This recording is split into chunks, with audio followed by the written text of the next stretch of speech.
The offer email arrives. Dubai. Good salary, tax-free. And then the questions start. Who applies for the visa, me or them? Which documents do I need attested? Do I need police verification? Do I fly first, or does the visa come first? Where do I even sleep the first night? Almost every guide online stops at how to get the job. This video starts exactly where they stop, the moment you have the offer, and walks the whole process to the day you're settled. 2 things before we start. 1. I'm assuming the offer is already in your hand. If you want how to actually land the offer, the market, the skills, the applications, I've made 3 videos on exactly that, all linked below. 2. Everything here is checked against current 2026 rules, and I'll cite what changed. But immigration rules move fast, so treat this as your map and confirm the specifics with your employer's P/O before you act. Let's start with the sequence nobody explains properly. This is the UAE sequence end to end, and the big surprise is where the middle happens. You sign the offer. Your employer files a work permit with the Labor Ministry, more. They get you an entry permit. That's the document that lets you fly. You travel. And then, inside the UAE, you do your medical fitness test, your Emirates ID biometrics. You sign the labor contract electronically and do a short induction called Taji. Notice, most of the process happens after you land, not before. Typical timeline. Offer to legally working, 2 to 4 weeks. And here's the confusion that causes the most anxiety. Who actually does this? In the UAE, for a normal company job, almost all of it is the employer's job. They file the work permit. They get the entry permit. They arrange the medical and the Emirates ID.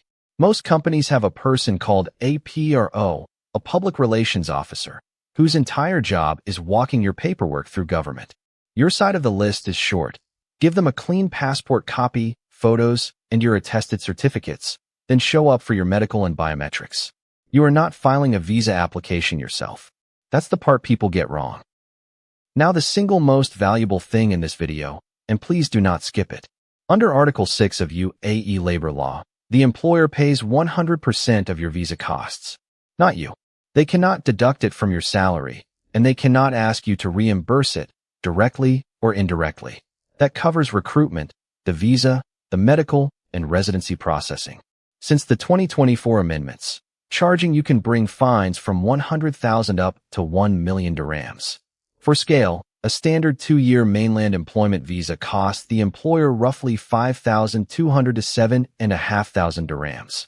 So if a company or an agent asks you to pay for your employment visa, that is not a fee. That is a red flag, and it may well be illegal. So the red flags. Pay us for the visa, and we'll refund it later. No. An agency placement fee charged to you for a UAE job. Recruitment costs cannot be passed to the worker. A salary deduction to recover the visa cost. That's a more violation. And a worker who complains can recover the money. And the biggest one, no official more offer letter, just a message on WhatsApp. The more offer letter is a real document you sign before the work permit is filed. Do not resign from your Indian job on the strength of a chat message. Wait for paper. Part 2. The documents. This is the part that actually delays people. Not the visa itself, but a certificate that wasn't attested in time. Your side of the paperwork. A passport with at least 6 months validity, passport photos to the right spec, your signed offer letter, and the one that trips everyone, your attested degree certificate. Now the trap. The UAE is not part of the Hague Apostille Convention, so an apostille alone is not enough. You need the full attestation chain. Your university verifies the degree, then your state HRD, then the Ministry of External Affairs in India, then UAE Embassy legalization, and finally MOFA attestation in the UAE. Budget roughly 700 to 1200 dirhams and 7 to 15 working days on normal processing. And start at the day you accept, not the week you fly. Now the question I get asked more than any other, and the internet is genuinely misleading about it. Do you need a police clearance certificate? Here's the actual position. The UAE Federal Identity Authority, the ICP, made a police clearance certificate mandatory for new work visas, but only for a defined list of 45 nationalities, phased in from the 16th of June 2026. And India is not on that list. Neither is Pakistan. So for a standard Indian professional going for a normal company job, you are currently not asked for one. Three honest caveats, though. It's being rolled out in phases through 2026, so it can change. Individual employers or high-security roles can still ask for one. And several websites are confidently telling Indians it is mandatory, which is why you should confirm with your employer's PRO rather than a blog. If you do need one, it's the Passport Office or Passport Seva Kendra, then attested by the MEA. Part 3, and this is where most confusion actually comes from. People read one country's process and assume it's the Gulf's process. It isn't. Compare the UAE with Saudi Arabia, because they're almost mirror images. UAE, you fly on an entry permit, and your medical, biometrics, and residence all happen after you land. And your residence is no longer stamped in your passport at all. It's linked electronically to your Emirates ID. Saudi. You do your medical first, in India, at a GAMCA or WAFD-approved center, and your visa is physically stamped at the Saudi embassy in India before you're allowed to fly. Your employer files through a platform called Chiwa. Then after you arrive, they have 90 days to issue your Iqama, with a second medical and biometrics there. Timeline 4 to 10 weeks. Same region, completely different order of operations.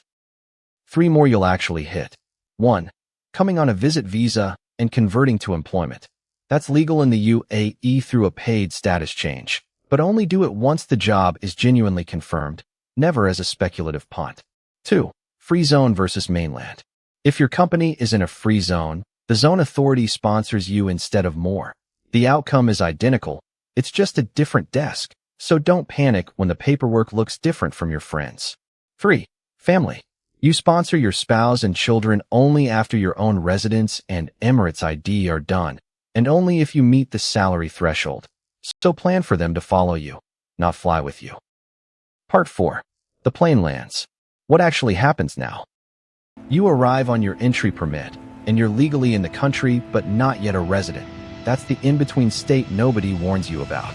Over roughly the next 2 to 4 weeks, your employer walks you through the rest. The medical fitness test, which is a general check plus screening for infectious diseases, your Emirates ID biometrics, the electronic labor contract, and Taji, a short induction that explains your rights as a worker.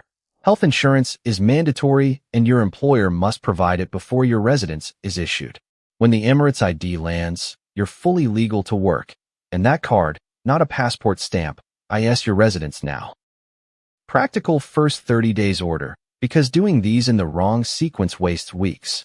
Medical and biometrics first, your employer drives that. The moment your Emirates ID arrives, open a bank account. Almost nothing works without the ID. Get a local SIM early, ideally at the airport. Then sort accommodation properly. Then, and only then, the nice-to-haves, driving license transfer, and sponsoring family once you qualify. And keep digital copies of everything. Passport, entry permit, Emirates ID, labor contract, tenancy, because you'll be asked for them constantly in the first month. Part 5. Accommodation. This is the question people are most embarrassed to ask, and it's the one with the biggest financial trap in it. 3 realistic options. 1. Company-provided accommodation. Common in construction and oil, usually shared, and fully paid by the employer, but you don't choose the location and it's rarely family-friendly. 2. A housing allowance, typically 25 to 40% of your basic salary, which rose about 4% in 2026 as rents climbed. You choose where you live. The allowance may not cover all of it. 3. You rent yourself. And here's the trap. Dubai rent is paid in 1 to 3 large checks up front, not monthly. A first-time tenant pays roughly 12 to 13% of the annual rent and fees on top, 5% deposit, 5% agency, Ijari registration, and a 2,000 dirham utilities deposit. On an 80,000 dirham flat, moving in can cost 30 to 40,000 dirhams on day 1. So realistically, almost nobody rents their own flat in month 1. The normal path is a shared flat or a bed space for the first 3 months. A bed space runs about 450 to 1,500 dirhams a month, and a realistic all-in flat share budget is 3,500 to 6,500. You use that time to get your Emirates ID, open the bank account, and save up for those upfront checks. Then you move. And a genuinely good change. Dubai Law No. 4 of 2026 made shared accommodation a properly licensed category with minimum standards and a complaint route. So the grim, unregulated bed space situation people warn you about is being cleaned up. One more thing that isn't on any checklist. For the first few weeks, you will feel like you're doing everything wrong. Queuing at the wrong counter, missing a document, being sent to another building. That's not you failing.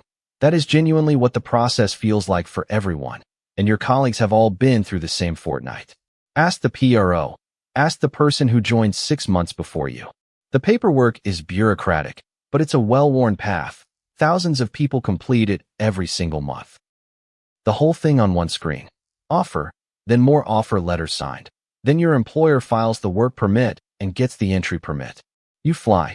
Medical, Emirates ID biometrics, contract, Taji, all after landing. Residence lives on your Emirates ID, not in your passport. The employer pays 100% of visa costs by law. Start your degree attestation the day you accept.